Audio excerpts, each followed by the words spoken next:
Evan here, and it is the Halloween season. Happy Halloween. I know some of y'all are all excited to dress up and go trick-or-treating for candy. I am too, since I'll be going with my little cousin. She'll be a Ghostbuster while I am Slimer. But before I do all that, I thought we'd like to read everybody's favorite Halloween classic, The Legend of Sleepy Hollow, written by Washington Irving, which would be retold by Robert D. Sansouci. Shall we begin? In a cove on the eastern shore of the Hudson River lies the village of Tarrytown. Some 2 miles away is a little valley among high hills, which is one of the quietest places in the whole world.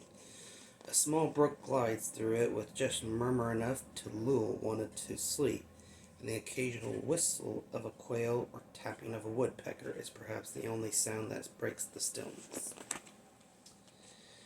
The hidden glen is known as Sleepy Hollow. A drowsy, dreamy feeling hangs over the place. Some say an old Indian medicine man made magic there long ago. Certainly the place casts a spell over the minds of the people who live there. The entire valley abounds with local tales, haunted spots, and twilight superstition.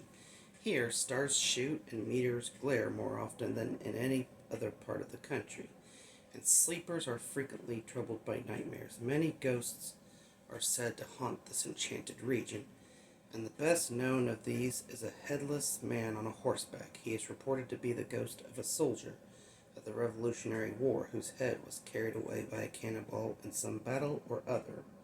Frightened travelers often see him hurrying along in the gloom of night on the wings of the wind. He is known at all country firesides as the Headless Horseman of Sleepy Hollow. In an early period of American history, a man named Ichabod Crane came to live in Sleepy Hollow as schoolmaster for the children of the glen. The name Crane fits him very well. He was tall, but extremely skinny, with narrow shoulders, long arms and legs, hands that dangled far beyond his sleeves, and feet as big as shovels. His head was small and flat on top, with huge ears, large green glassy eyes, and a long nose. Striding along on a windy day, his clothes fluttering about him, he looked like a scarecrow escaped from a cornfield. His schoolhouse was a low building of one large room that stood in a lonely but pleasant place. Just at the foot of a woody hill, a huge birch tree gave it shade, and a brook ran alongside. Because teaching paid him just enough to live on and no more, he picked up extra coins working as singing master, instructing young folk in voice and music. Sorry, I didn't mean to say single, it's singing. But for all his practical side, Ichabod Crane loved stories of monsters and marvels, and living in the spellbound region of Sleepy Hollow increased his interest in such stories.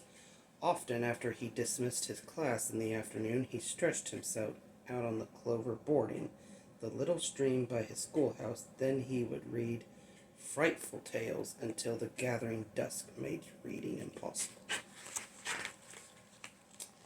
Afterward, as he returned through the woods to the farmhouse where he was staying, every sound excited his imaginations: the moan of the whippoorwill, the bobbing cry of the tree toad, the dreary hooting of the screech owl, all made him think of ghosts and evil spirits. Ichabod also took fearless pleasures in spending long winter evenings with the old country wives as they sat spinning by the fire, while a woo of apples roasted along the hearth. He listened eagerly to their tales of ghosts and goblins, of haunted fields, brooks, bridges, and houses, and particularly of the Headless Horseman of Sleepy Hollow. But the very stories that brought him pleasure in snug rooms filled with the cozy glow of a crackling wood fire brought him terror on his walk home. What fearful shapes and shadows he saw in the dim and ghastly glare of a snowy night. How he was startled by a bush covered with snow that looked like a sheeted ghost. How a blast of wind howling among the trees made him think the Headless Horseman was galloping by. These terrors of the night vanished at daybreak Ichabod gave his thoughts to other matters, especially to Katrina Van Tassel. She was the only child of Baltus Van Tassel, the richest farmer in the neighborhood. She was a blooming young woman of 18, plump as a partridge, ripe and rosy-cheeked as one of her father's peaches, and famed as much for her beauty as for the rich farmlands she would one day own. Let me take a break. Give me a...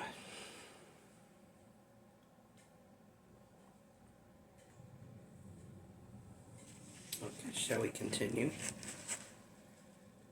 When Ichabod visited Tassel's farm to give Katrina her singing lessons, he would often pause and roll his eyes over the fertile meadows, the rich fields of grain and Indian corn, and the orchard burdened with ruddy fruit, which surrounded the farmhouse at such moments.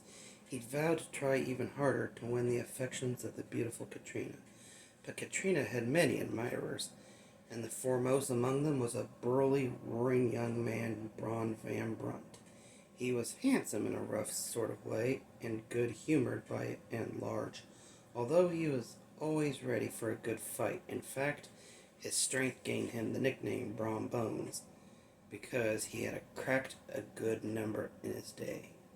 Ichabod knew that to challenge such a rival would be mad, so he made extra visits to the farmhouse to instruct Katrina in her singing, chat with her father, and place him in favor with them both. Brom would have preferred a good, clean fight, and he boasted to his gang of rough riders, "I'll fold the schoolmaster in half and tuck him on a shelf in his own schoolhouse," said Brom. But Ichabod was too far careful to give him the chance, so Brom and his friends began playing awful tricks, smoking out Ichabod's singing class by stopping up the chimney, breaking into the schoolhouse at night, and turning everything topsy-turvy, so that poor Ichabod thought witches had made mischief, even training Van Tassel's dog to whine when Ichabod gave Katrina singing lessons. Matters went on like this for quite some time.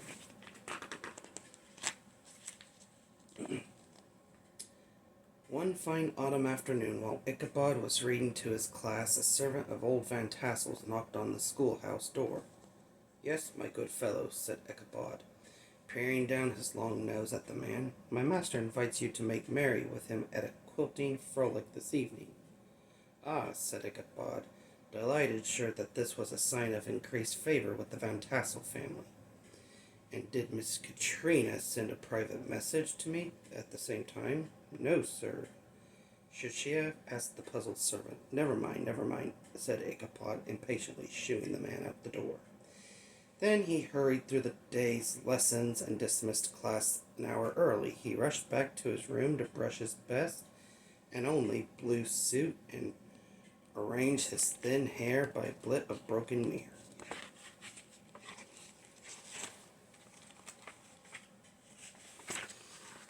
He borrowed his landlord's horse for the evening, a broken-down plough horse, whose mane and tail were tangled and knotted with burrs. Still old and sad as he looked, there was some fire left in the animal, which was why he was named Gunpowder.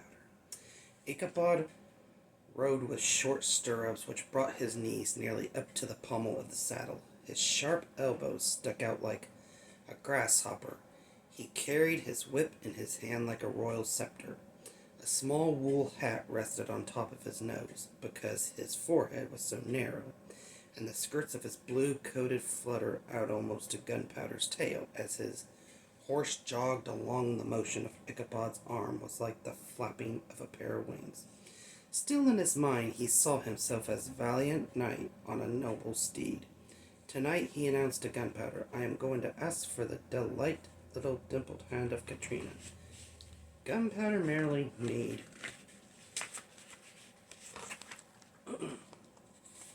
It was early in evening when Ichabod arrived at the Van Tassel's farmhouse, which he found filled with neighbors so far from near. His arrival was overshadowed, however, by the arrival of Brom Bones, a famed horseman. Brom galloped upon a steed, Daredevil, a creature full of mischiefs, just like his master. Daredevil kicked up a cloud of dust that settled over Ichabod and his mount.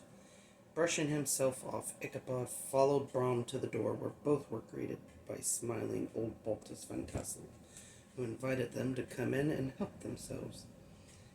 This they did, quickly finding separate corners. Ichabod soothed his injured pride with wonderful food and drinks, all the time casting anxious eyes in the direction of Katrina, who had been drawn into a private talk with Brom. But Ichabod, who prided himself on his dancing as much as his singing, took heart when music from the common room or hall summoned all to dance. Brom Bones, he knew, was no dancer, and Katrina loved to dance, so Ichabod invited her to be his partner, and she delightedly accepted. They danced and laughed, and caused no end of amused comments from other couples around them.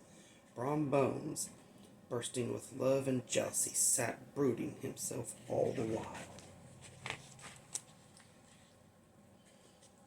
When the music ended, most folks gathered in a corner of the room, talking about ghosts and goblins and all the other creatures that haunted Sleepy Hollow. Invariably, most stories were about the Headless Horseman, who had been heard several times recently patrolling the countryside after dark. Brom Bones told the most exciting tale. One night he began, while riding through the hollow, I found I was being followed by the midnight soldier who tried to ride me down. What happened then, dear Brom? Asked Katrina, hand at her throat. Why, Daredevil beat the goblin horse with ease, boasted Brom. We were 2 lengths ahead in the race. By the time we reached the old church bridge, the ghostly horse would not set hoof on it. What about the horseman himself? Asked Ichabod, his own hand at his long throat. He had quite forgotten his rivalry with Brom in his eagerness to hear every detail of the man's story. Horse and rider vanished in a flash of fire just as I reached the far side of the bridge. Brom replied, The ghost won't cross the old church bridge, said Ichabod thoughtfully. I will remember that.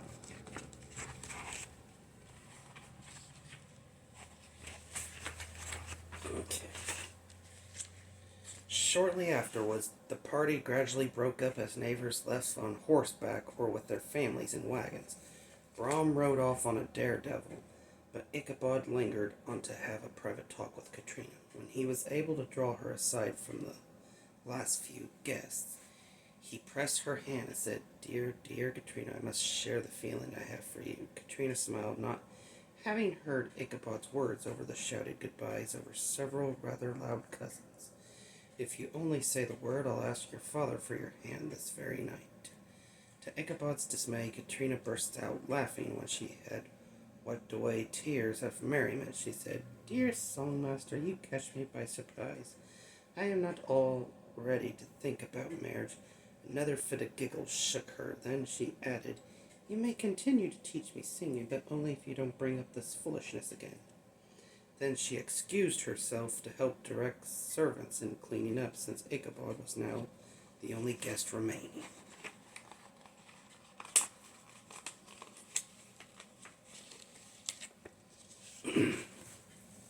Heavy-hearted Ichabod left and mounted Gunpowder to start his lonely homeward journey across the wooded hills that rise above Tarrytown. It was the witching time of the night, and all the specially Brom's account of the Headless Horseman he had heard earlier now came crowding into his memory. The night seemed to grow darker and darker. The moon and stars seemed to sink deeper in the sky. Driving clouds occasionally hid them from night sky. Ichabod had never felt so lonely and dismayed. As he entered the haunted woods, where so many of the ghostly stories had been set, his heart began to thump. He tried to sing to comfort himself, but found his throat too dry to make a sound. He used his riding crop to urge his horse to a brisker trot, but the contrary old animal, instead of going forward, made a sudden sideways move into the brush. Ichabod, whose fears increased with the delay, jerked on the reins and kicked the horse's flank. Oh, Gunpowder, giddy up, he rasped. All in vain. Gunpowder lunged suddenly to the opposite side of the road and into a bramble thicket.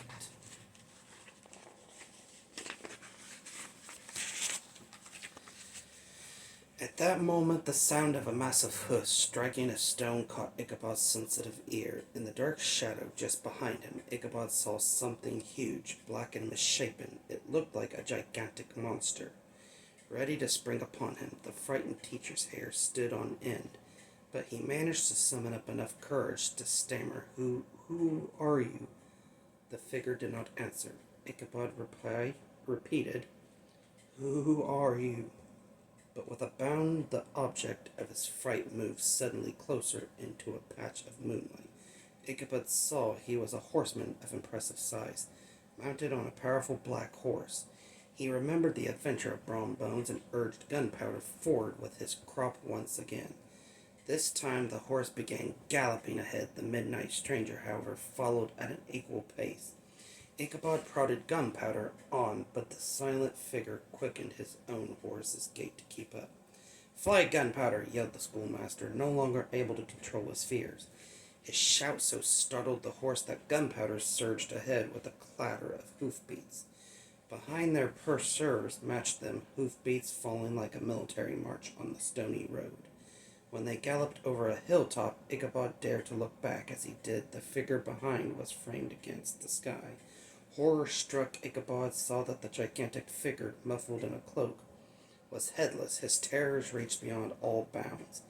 When he saw that the head was carried before the rider, on the pommel of his saddle in the moonlight, to Ichabod's mind the ghastly pale head looked as swollen and orange and leering as a jack-o'-lantern. Ichabod rained a desperate showers of kicks and blows upon Gunpowder, and away they dashed.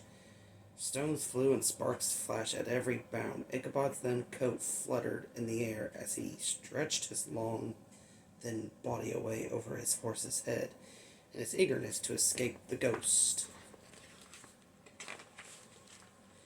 They soon reached the road that turned out of Sleepy Hollow, but Gunpowder, who seemed possessed by a demon himself, suddenly made a wrong turn and plunged headlong down the hill, opposite directions. After a screech of terror, Ichabod realized there was still hope. They were now headed toward the old church bridge in safety. His steed panicked and kept Ichabod a hair's length ahead of his pursuer. But as they galloped into the shadow of the trees again, he felt the girth of his saddle give way. Then it began slipping from under him. He tried to hold it in place, but finally he had all he could to do to save himself by clasping old Gunpowder around the neck while the saddle fell to the ground. A moment later he heard it trampled under hoof by the dark horseman. Ichabod, sometimes slipping to one side, sometimes to the other, and sometimes jolted painfully on the sharp ridge of his horse's backbone, could only hang on for dear life. Then an opening in the trees showed the church bridge, and the little whitewashed chapel beyond that, where Brom Bones escaped the ghost. Cried Ichabod, "If only I could cross that bridge, I'll be safe." He heard the black steed panting and snorting close behind him. He even thought he felt its hot breath blowing on him. Ichabod gave a final kick, and old Gunpowder sprang onto the bridge, thundered over the planks, and gained the far side. Only then did Ichabod look behind, expecting to see his pursuer vanish in a flash of fire. Instead, he saw the headless horseman seated firmly in his saddle, hurling his head at Ichabod, as bright as the moon, as orange as a pumpkin, as swift as a shooting star. The awful thing sailed across the brook, straight toward the terrified schoolmaster. Ichabod tried to duck to the horrible missile, but too late. It smacked into his own head with a tremendous crash. He was tumbled backward into the dust while Gunpowder bolted in one direction, and the black steed and its goblin rider vanished the opposite direction like a whirlwind.